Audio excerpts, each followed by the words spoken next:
Moments ago, Britain was thrown into one of the most explosive political storms in modern history, a tremor that began behind closed doors and then erupted across the entire nation like a moral earthquake.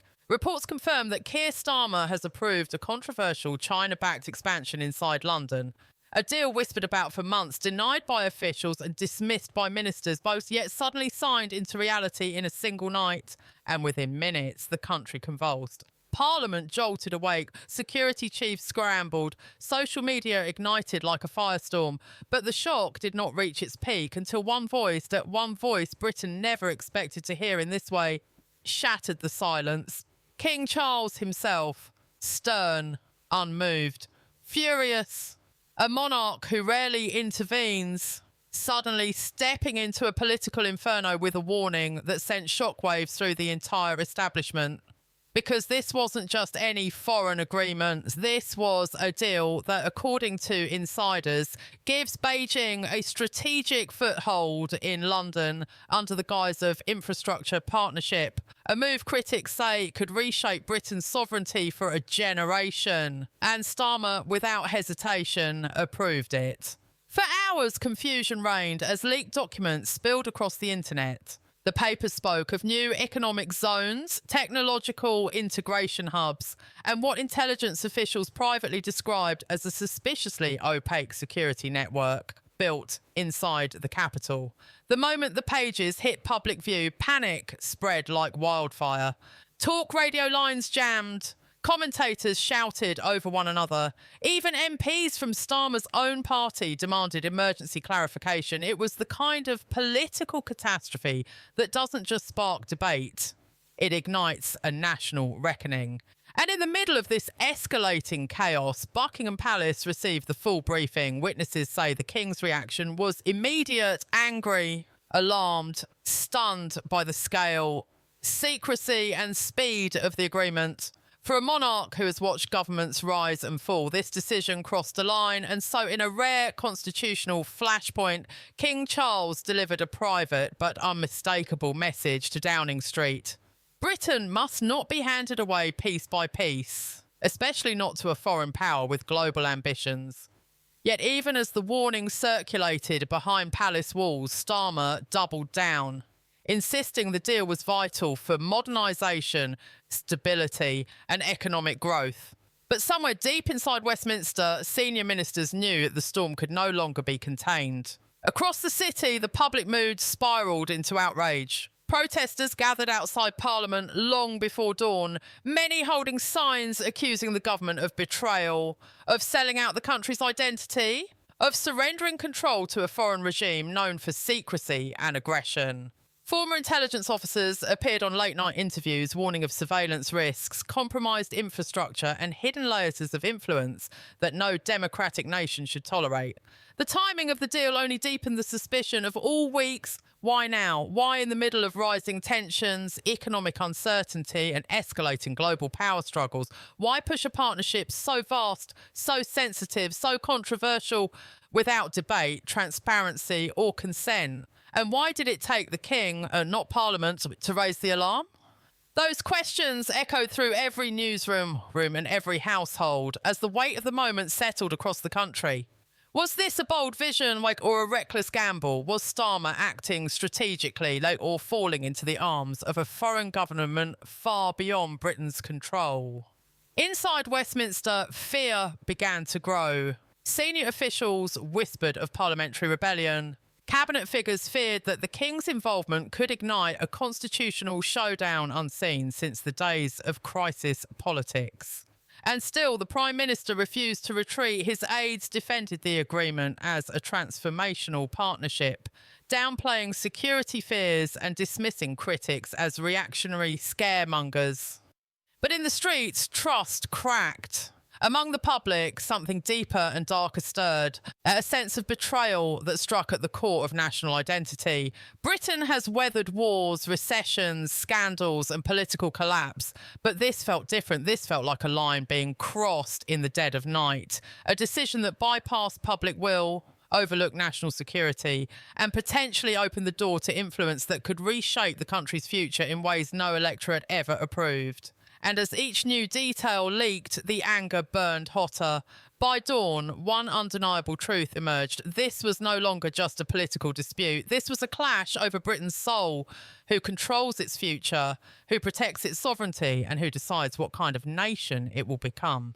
And as King Charles prepared to step into a moment no monarch wants, but every monarch must face, the question hanging over the country grew heavier with every passing hour. But what will happen when the King's warning confronts Starmer's defiance? And which side will Britain choose when the showdown finally erupts? As the morning light crept over Westminster, the crisis deepened into something far more dangerous than a political scandal. What began as outrage was now mutating into a nationwide confrontation, a collision of power, pride, and fear. The leaked China agreement dominated every headline, every radio bulletin, every hurried conversation on trains and buses. Yet behind the public noise, the real battle was unfolding in the shadows. Senior civil servants, shaken by the scale of the deal, began passing quiet warnings to journalists, hinting that the agreement carried layers not disclosed in public briefings. The language was careful, but the implication was unmistakable. The government was withholding something enormous. And the more Starmer insisted the partnership was harmless, the more the country felt it was standing on the edge of something it could not see, but could already sense. Deep inside Whitehall, emergency meetings blurred together. Intelligence chiefs demanded clarity from Number 10, pressing for explanations written nowhere in the official documents. Treasury advisors whispered of financial strings woven tightly into the contract, creating dependencies that could last decades. Parliamentary rebels started drafting letters of no confidence, unsure whether they were witnessing a bold strategy or a catastrophic misjudgment. Meanwhile, the palace held its own series of briefings. King Charles, known for his measured temperament, was described by insiders as deeply troubled, asking questions few dared raise in public. What oversight exists? Who requested foreign involvement? Why were constitutional bodies left uninformed? His tone, though controlled, signalled something unmistakable, a monarch preparing himself for a confrontation he hoped would never come. And as his concerns filtered through private channels, pressure mounted on Downing Street to respond. But Starmer refused to flinch. Officials described the Prime Minister as calm but unyielding, convinced that Britain needed rapid economic transformation, even if public sentiment lagged behind. To his inner circle, the backlash was merely a misunderstanding, a storm of misinformation that would fade once the benefits became visible. Yet even his closest allies could see the truth. The country was not simply divided, it was rising. Demonstrations grew from dozens to hundreds, and from hundreds to thousands, spreading from London to Birmingham, Manchester, Glasgow, Belfast.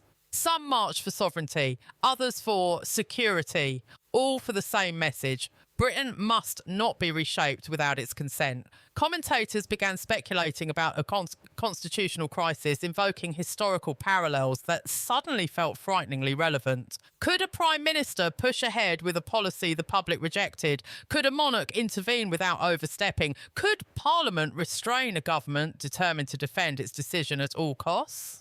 Inside Downing Street, panic began to seep through the cracks. Advisors argued over strategy, debating whether to confront the palace publicly or try to soothe tensions behind closed doors. Security chiefs demanded emergency oversight measures, warning that even the perception of vulnerability could embolden foreign actors. And just as political staff scrambled to contain the explosion, another leak detonated across the internet. An internal memo hinting that the new Chinese infrastructure presence in London could operate under unusual legal protections, bypassing certain British regulatory powers. The moment it surfaced, the nation erupted again. Whether the memo was misinterpreted or incomplete didn't matter. Trust had already collapsed. And in that collapse, fear found room to grow. By midday, the story shifted once more. Political analysts claimed that senior ministers were preparing to challenge the Prime Minister's authority if public backlash intensified. Opposition figures demanded transparency. Even some government MPs, speaking off the record, admitted their shock at the secrecy surrounding the deal. And all the while, the palace maintained its silence, a silence louder than any statement. Reporters swarmed outside Buckingham Palace, waiting for even the smallest hint, knowing that one carefully chosen sentence from the king could change the course of the crisis.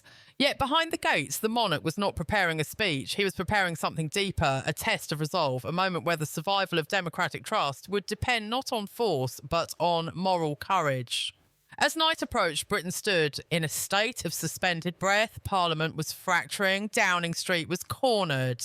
The palace was watching, the public was rising, and the document at the centre of the storm, where one agreement, one signature, one decision, had become a symbol of something far larger than foreign policy. It had become a question about power itself, who holds it, who safeguards it, who deserves it, and who Britain is willing to trust with it. But with the crisis accelerating and new leaks emerging every hour, one terrifying question now loomed over the entire nation. What happens if the king is forced to act publicly and Starmer refuses to back down? As darkness settled over Britain, the crisis entered its most volatile phase yet. Every institution, Parliament, the palace, the intelligence services, even the streets themselves, felt stretched to breaking point, as if the country were holding its breath in the final seconds before impact.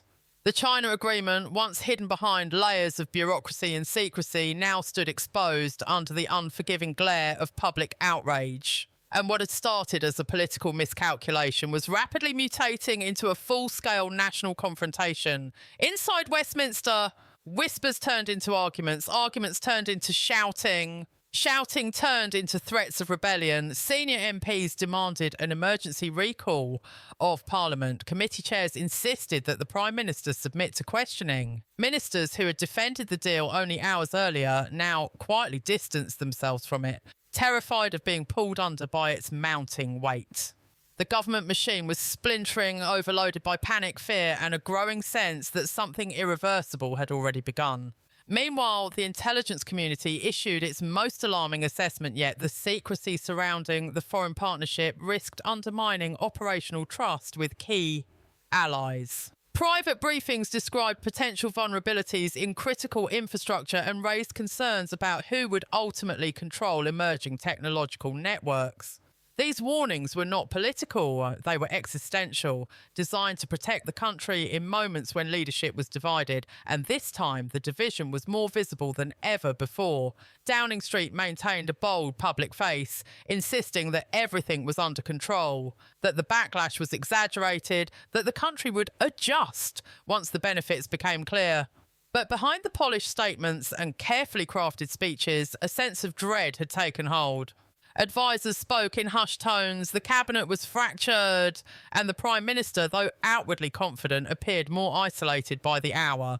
Across Britain, the public response intensified. Demonstrations swelled into vast seas of outrage, sweeping through major cities with a unity not seen in years. People from every background, every belief, every political leaning joined together in a single message.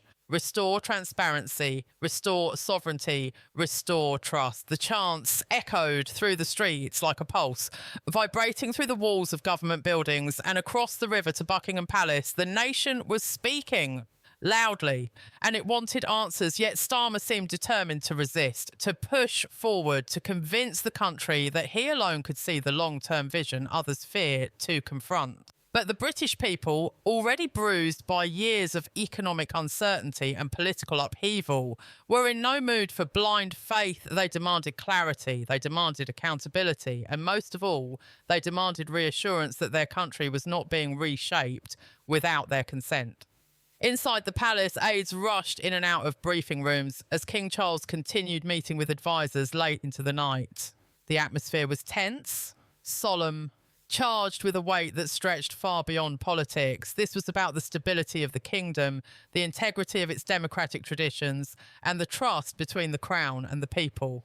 The king's dilemma was monumental. He could remain silent, watching the country fracture under the strain of secrecy and suspicion. Or he could speak and stepping into a political battlefield and risking a constitutional crisis unlike anything in modern times. Neither choice came without consequences. Neither path offered safety. What he did next would set the course for the entire nation. He studied the documents again line by line, asking the same question that millions of Britons were asking. Why was this agreement pushed through at such speed? Why were its details buried? And why did the Prime Minister appear willing to ignore the growing storm outside his own door? Then came the development no one expected. Late that evening, a new set of leaked communications surfaced. Messages between senior government officials discussing international assurances and strategic alignments that had yet to be revealed to Parliament. These messages hinted at deeper commitments, wider plans, and a level of coordination that the public had never been told about. The political temperature spiked instantly. Opposition parties demanded immediate disclosure. Government critics accused Downing Street of withholding critical information. And for the first time since the crisis began, even some of Starmer's staunchest allies admitted they were deeply unsettled. The revelation rippled outward, reaching every corner of British society. It was no longer just a foreign policy debate, it was an issue of trust. Trust between the government and Parliament, trust between the government and the people, and trust between the government and the Crown. As midnight approached, the storm reached Buckingham Palace. The King entered his private study, closed the door behind him, and began drafting a statement that could shift the entire direction of the crisis. Advisors watched in silence, knowing that what he was about to do had not been done in decades. Not at this scale, not with stakes this high. The mood in the room was overwhelming. History was no longer merely being recorded. It was being shaped. And yet, as the ink reached the final lines, one crucial question remained unanswered. A question that would determine whether Britain woke up to calm or chaos by morning. If King Charles delivers his statement at dawn, will Starmer stand down? Or will Britain be pushed into the most explosive constitutional showdown of the century?